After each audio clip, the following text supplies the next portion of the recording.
अवामी जमहूरी पार्टी जो 10 कन्वेंशन हैदराबाद प्रेस क्लब में मुनक़िद कयो वियो, जंहिंमें नई पार्टी चूंडी वई। सदर लाइ इब्रार काज़ी, सीनियर नायब सदर इमदाद पंवर, नायब सदर ज़ाहिदा डायरी, जनरल सेक्रेटरी अमरुल्लाह शेख ऐं ॿिया उहिदेदार चूंडिया विया। उन मौक़े ते अॻुवाणनि ॻाल्हाईंदे चयो त अवामी जमहूरी पार्टी सिंध जी अवाम जी हक़ीक़ी पार्टी आहे, जेका सिंध जे हारनि नारनि ऐं मज़दूरनि जी पार्टी आहे, जेका समूरी सिंध में सिंधी माण्हुनि सां पेश ईंदड़ मसइलनि जे हल लाइ सभ खां अॻभरी हूंदी आहे। असां साल पूरे जो प्रोग्राम ॿुधाईंदासूं।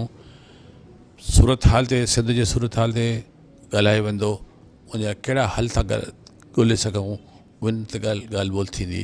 त सॼो ओवरऑल जेको मजमूई सूरत हाल आहे सिंध जी, उन बारे में ॻाल्हाए वेंदो ऐं पाकिस्तान जी सियासत जे बारे में ॻाल्हाए वेंदो। अवामी जमहूरी पार्टीअ जे ख़ासि करे एजेंडा में आहे त हिन मुल्क जी हक़े हुक्मरानी जेका आहे सा सही माण्हुनि जे हथ छो नथी अचे पई।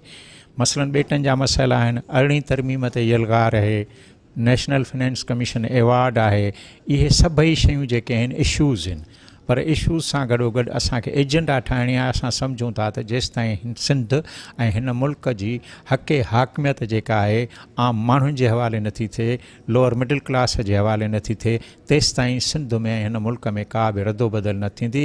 ऐं ॿियो अॼु असां हिकिड़ी तजवीज़ था रखूं पंहिंजे सालियाने कन्वेंशन में त हिन पार्टीअ खे अवामी जमहूरी पार्टीअ खे असां मुल्क गीर पार्टी बणाईंदासीं, जीअं ॿियनि वफ़ाक़ी वहदतुनि मां बि हिन में माण्हू शामिल करे सघूं। जेकी असांजी वफ़ाक़ असांजी सिंध गवर्नमेंट जेको असांजी सिंध सां जेको नाइंसाफ़ियूं करे पई, उहा असीं सभु ॼाणूं था। इन करे ही अवामी जमहूरी पार्टी जेका इहा वाहिद पार्टी आहे या असांजी ॿियूं कॉम्पर्स पार्टियूं आहिनि, उहे ई हिकिड़ी पाण में हिकिड़ी ताक़त थी ऐं हिकिड़ी गॾु थी ऐं हिकिड़ी पंहिंजी सिंध लाइ, पंहिंजी सिंध जी जेको आहे अवाम लाइ, ग़रीबनि लाइ, सिंध जे बचनि लाइ अमली जदोजहद में रही आहे ऐं अमली जदोजहद में रहंदी। वाहिद पार्टी जेका अवामी जमहूरी पार्टी आहे, जंहिं तइलीम जे अहम इशूअ ते हमेशह सरापा एहतिजाज रही आहे। विज़िट कयो अवामी आवाज़ मीडिया ग्रुप जी वेबसाइट awamiawaz.pk